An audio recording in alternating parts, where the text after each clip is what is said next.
Let us turn to Exodus chapter 14. We're going to start with the 9th verse. That's Exodus chapter 14, starting with the 9th verse.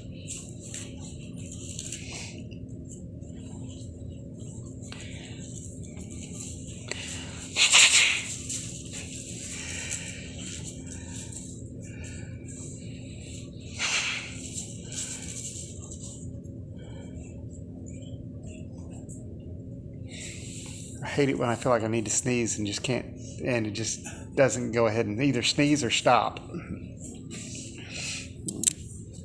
Exodus chapter 14, verse 9.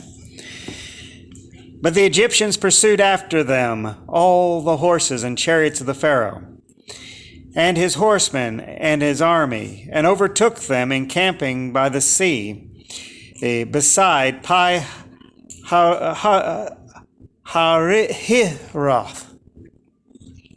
before Baal-zephon.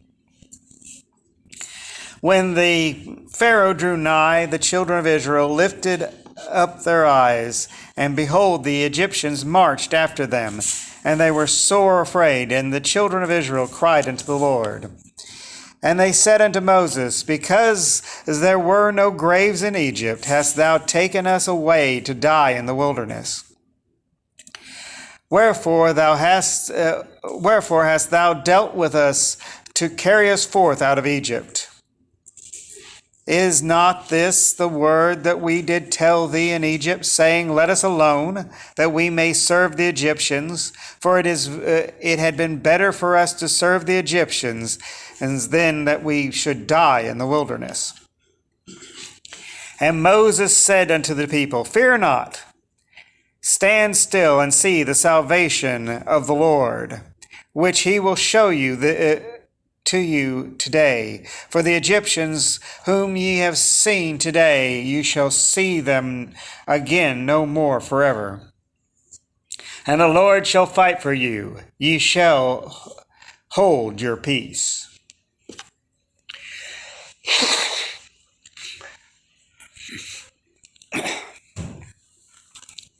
Now, it seemed like every time anything got bad, the children of Israel would complain that Moses was out to get them.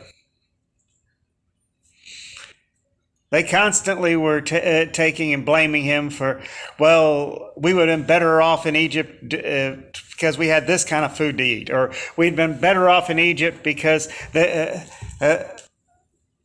at least we weren't going to get killed there. And, it's just over and over again, statements like this.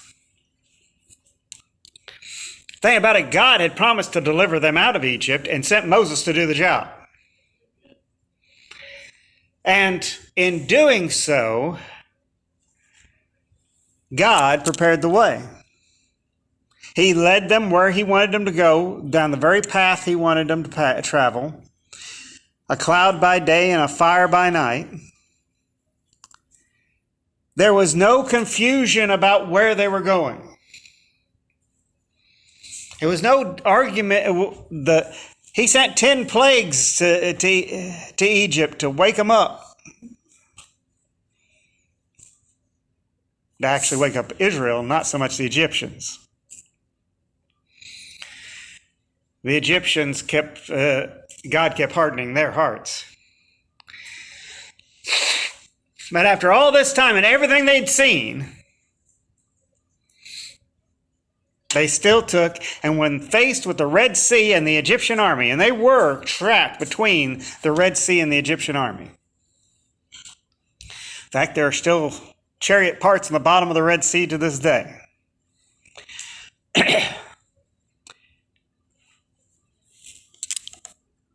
But they panicked instead of trusting God.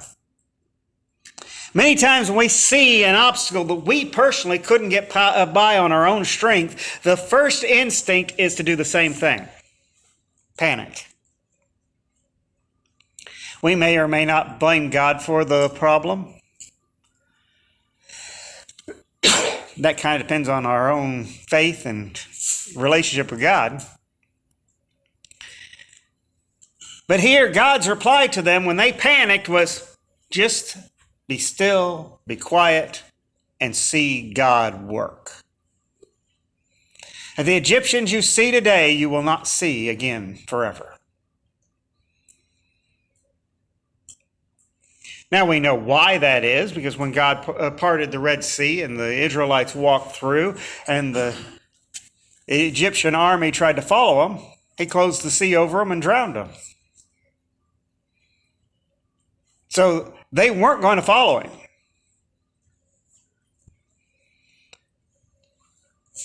But God had to do the work. It was not something they could do. It was beyond their capability. They had no boats.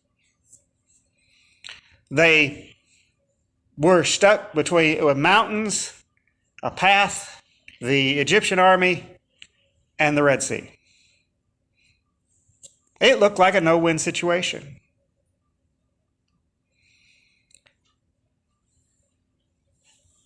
But faith in God turned the balance.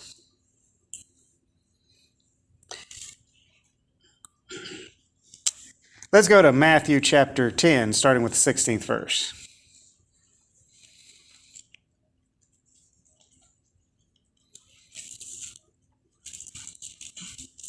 That's Matthew chapter 10, starting with the 16th verse.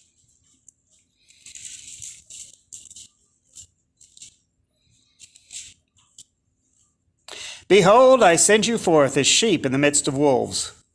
Be ye therefore wise as serpents and harmless as doves. But beware of men, for they will deliver you up to their councils. They will scourge you in their synagogues. You shall be brought before governors and kings for my sake, for a testimony against them and the Gentiles. But when they deliver you up, take no thought what ye shall speak, for it shall be given you in that same hour what ye shall speak. For it is not ye that speak, but the Spirit of your Father which speaketh in you. So we're warned that society will turn against us. Now we look at our current government and our current society. They're becoming more and more anti-Christian. They're opposed to anyone that will stand for anything that will actually condemn evil. Why? Because they're living evil. They're profiting from evil. They obtain their power through evil.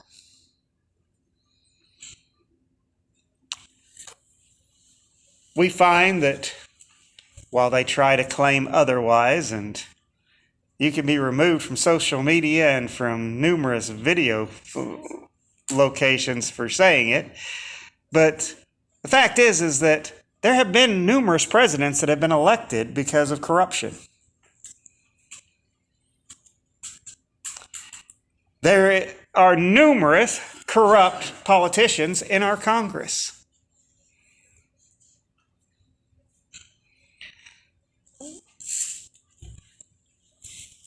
Is it any wonder they support evil over the good?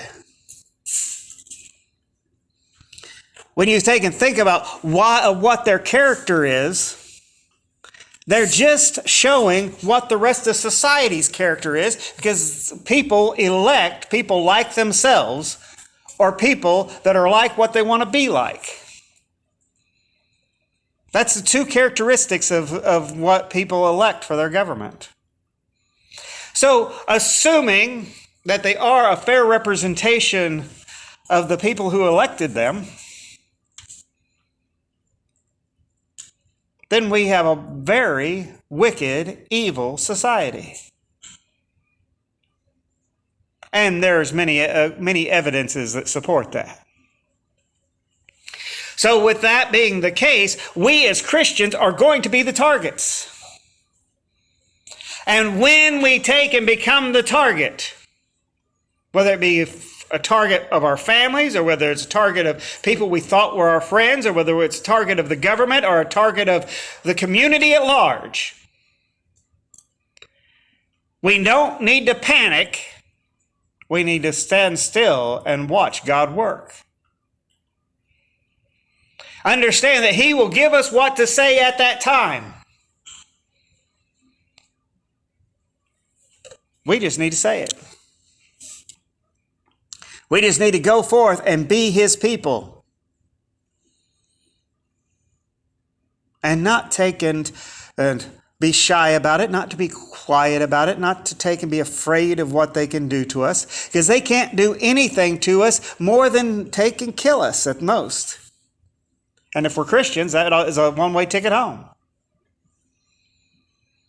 So, as you take and you look at, what should we do? Stand and watch God work. See Him do great things in our midst.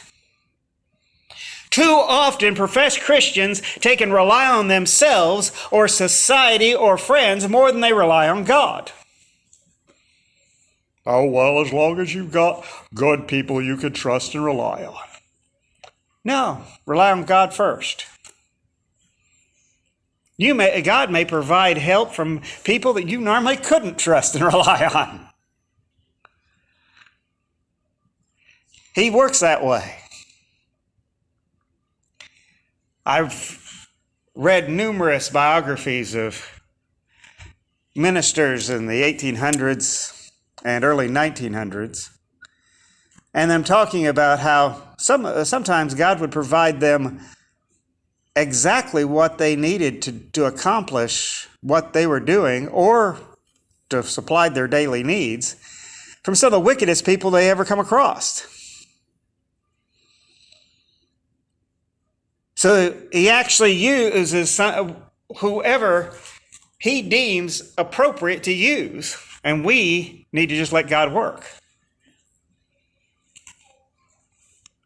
God uses His knowledge to determine what to do.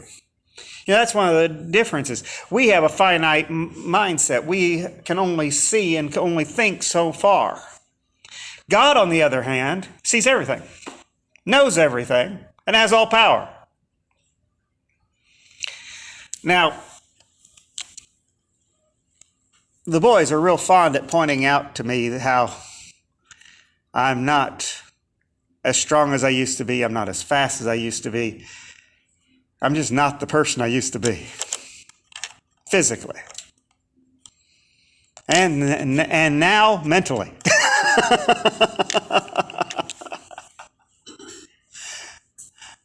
And they're right. It's a proven fact that as you age, things deteriorate. But God never changes. And being God never changes, we can always rely on Him.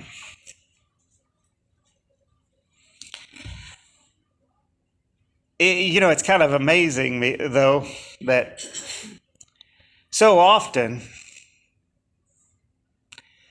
the people that take and come out and help when you are in need are the ones that really need help themselves. And that's probably because they're more willing to listen to God about it because they're there themselves. They've been there. I've seen a time in the past where we went up to a camp meeting that I believed God wanted us to go to. And we had the money to go there. And that's it. We didn't have the money to get back or do anything else. We just had the money to get there. And while we were there, a couple of days into the meeting, a person walked up to me and said, God told me to give you this, and He gave us the money to do what was necessary.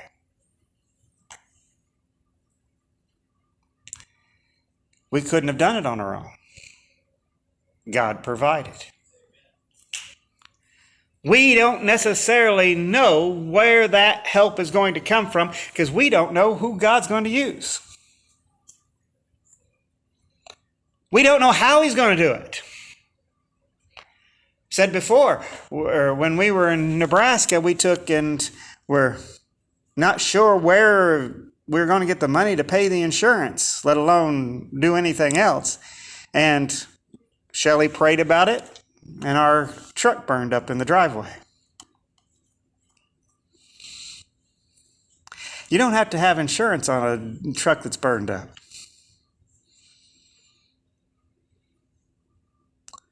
And we ended up selling it for fairly a decent amount of money for a junk car.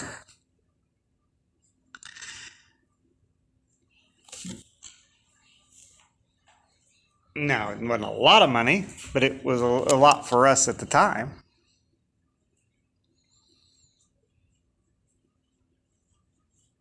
God provided. We need to stand back and let God work. But that means that we don't just pray and then go try to find alternate solutions. We pray and let God direct what we're to do, if we're to do anything. The key to following God is to move as He tells us to move, or stand still when He tells us to stand still. The wait is almost always the hardest part. We tend to be very impatient people. I personally believe that Americans are probably some of the most impatient people in the world because we're spoiled. We're not used to having to wait for something. And we've been that way for a long time. We have microwave ovens. A lot of people have these newfangled things called convection ovens. I know they're not newfangled, but that they're still, they didn't have them when I was a kid.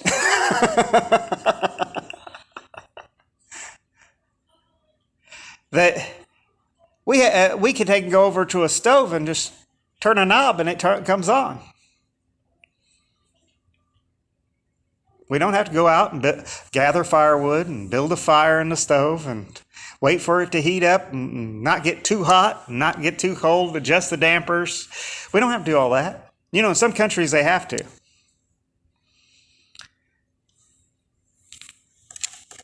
We don't have to go out and gather dung and for our fires. Don't have to cut peat, let it dry before we can burn it. That's what they did in Scotland while I was up there, is a lot of people would cut peat from the peat bogs. And then they'd set these bricks of peat out and let it dry thoroughly, and then people would burn it in their homes to heat their homes. So they burned peat moss in their homes. Has a unique smell.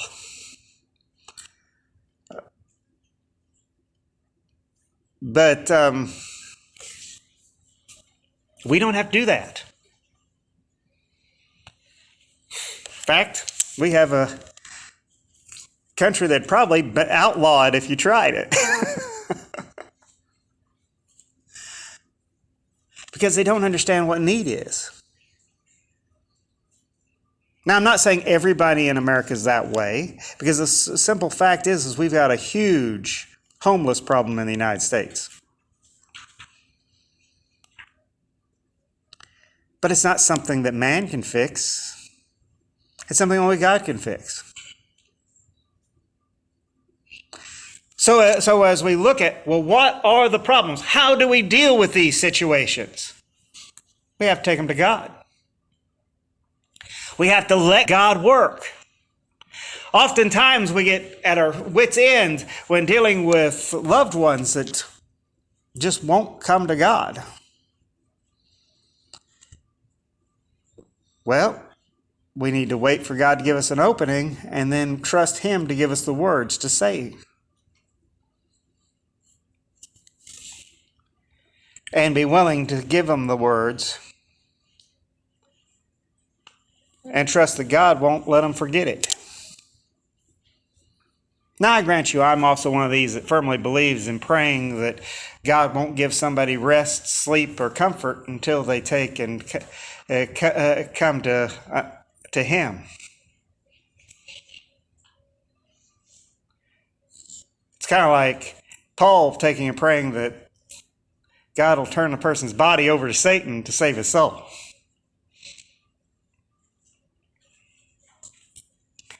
And I've prayed that way about some of my relatives.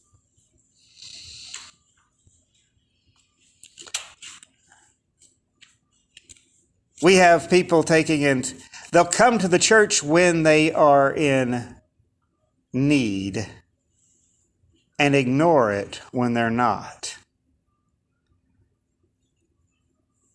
Those aren't part of the church. Because if they were, they wouldn't ignore it when they're not. Kind of like fair weather friends. As long as things are going good, I'll take and be your friend. If things aren't going bad, then don't talk to me. That's the type of people they are.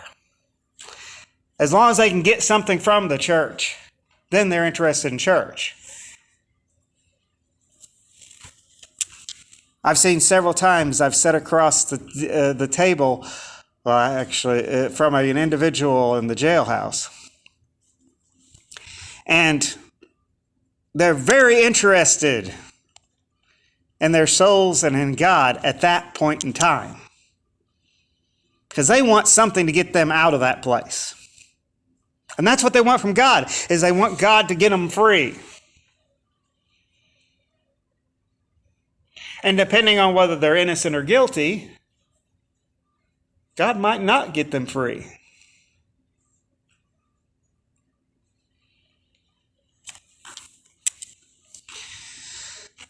Are they willing to serve Him no matter what the outcome is?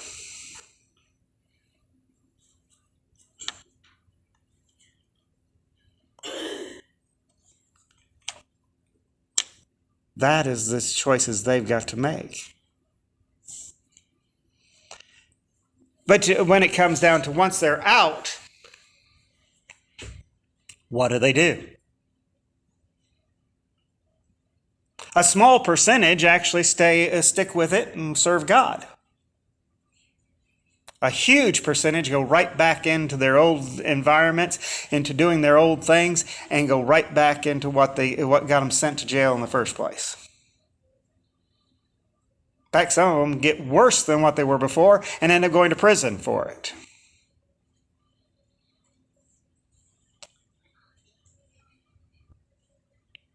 But all we can do is share the words God gives us. Man has to make the decision for themselves. We are in a world full of spiritual wolves, and we have to be cunning, we have to be intelligent, and we have to be gentle.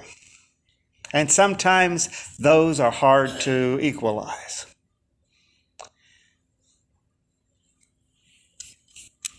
Many people stand up and preach in the pulpit, and what they're actually preaching is that, well, as a Christian, you can't take and look at somebody's past and think anything of it. You have to forget it. You have to take and treat them like it never happened, no matter what they do. Now, wait a second here. The Bible doesn't teach that. The Bible does teach to forgive them. And the Bible does teach not to hold it against them. But it does matter what they do.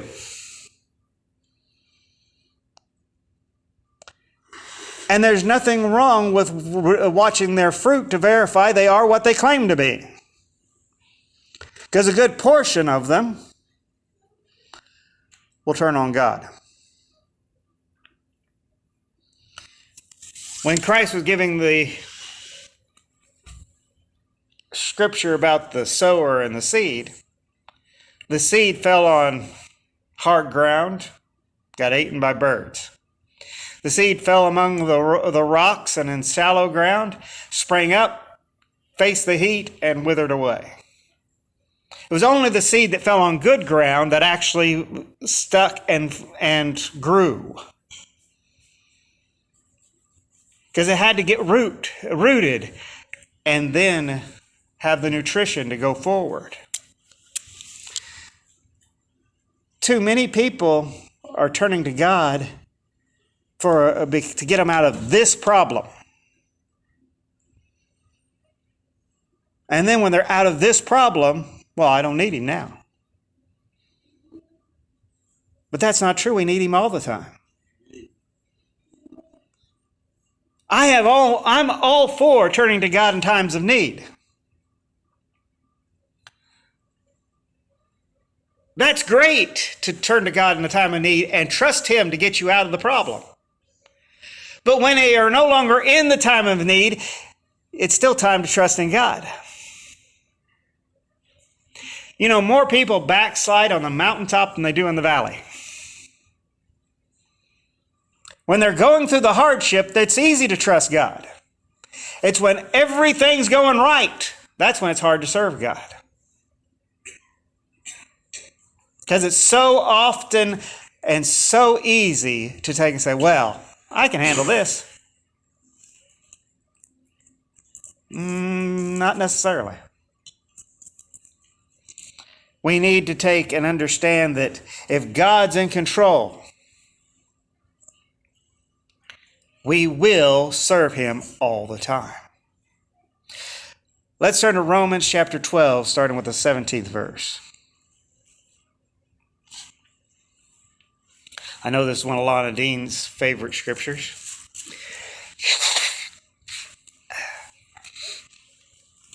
Recompense no man evil for evil, provide things honest in the sight of all men. If it be possible, as much as lieth in you, live peaceably with all men. Dearly beloved, avenge not yourselves, but rather give place unto wrath. For it is written, vengeance is mine, saith the Lord. I will repay. No, vengeance is mine, I will repay, saith the Lord. It'd help if I quit skipping over sections. Therefore, if thine enemy hunger, feed him. If he thirst, give him drink. For in so doing, thou shalt heap coals of fire on his head. Be not overcome of evil, but overcome evil with good. I remember when we were in Nebraska, met a pastor's wife that the way she put it is that she was looking forward to the coals of fire being heaped on her enemies' heads when she did good for them. So she was doing the good for vengeance sake. That's the wrong attitude. We should do good because it's the right thing to do. Do good for good's sake. Good because it's what God would do. Not so that we can see a vengeful outcome. The vengeance is God's, not ours. We may never see that vengeance, and we shouldn't be looking for it. We may never hear about it. It's really none of our business. If we've handed it over to God, it's his business. So when people turn on us and try to do us harm, give it to God and let him handle it. Don't try to strike back yourself. Let God have it.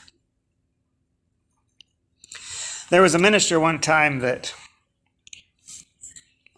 was speaking in a congregation that I had pastored and stated that he was going to do his best to drive me from the ministry. Now, I don't know how he really thought he was going to accomplish that, but that's still what he stated. And on his way home, he had a stroke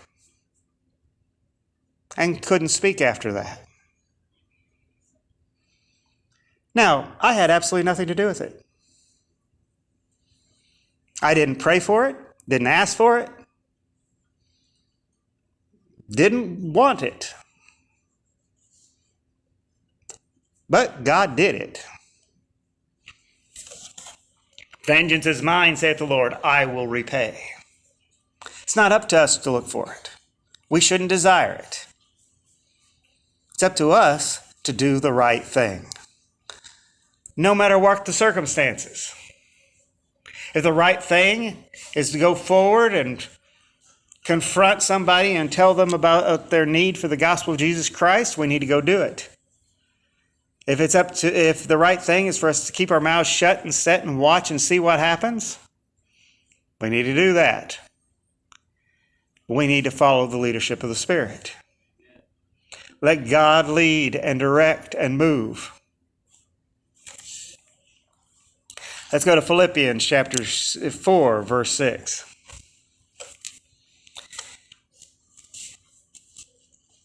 Be careful for nothing, but in everything, by prayer and supplication, with thanksgiving, let your requests be made known unto God. So we're not supposed to worry. Just give it to God.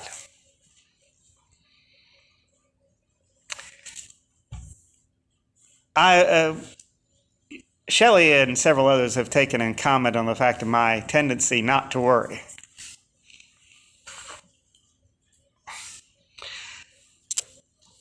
I see no real reason to worry if it's in God's hands.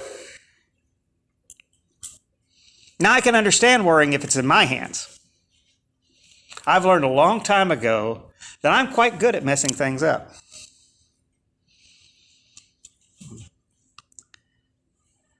I haven't quite reached the point where my dad did before he died, where he said that he had quit working on his own vehicles because he tended to break more than he fixed and ended up having to cost him more in the long run. I haven't quite reached that point yet, but it probably will come. Though I can say that I do sometimes break stuff when I'm trying to fix it. Was taking and changing the transmission filter on Shelley's van.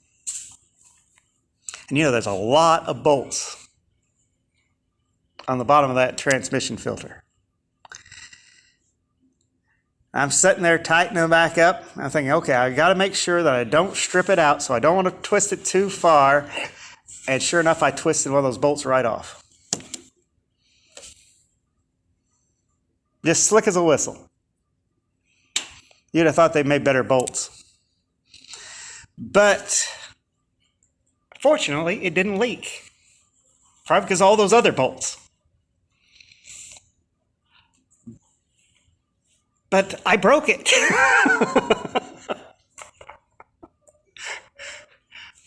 I've done that with valve covers too, where I've tightening down a valve cover gasket and snapped the bolt off.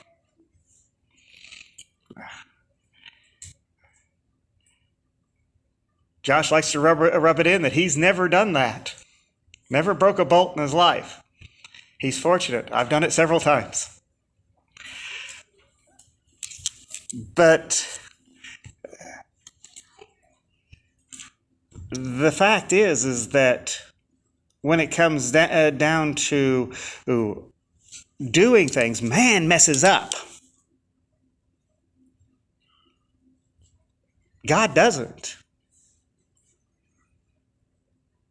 And when man messes up, it can be expensive. When God does it, it always works out. There's a major difference between who's in charge and who accomplishes the better thing. Who is better at doing it?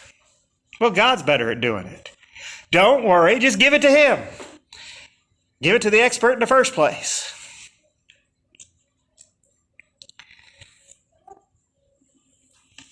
God wants us to trust and rely on Him. Stand still and watch Him work.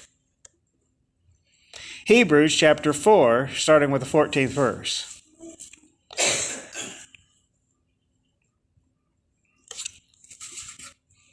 That's Hebrews 4, starting with the 14th verse.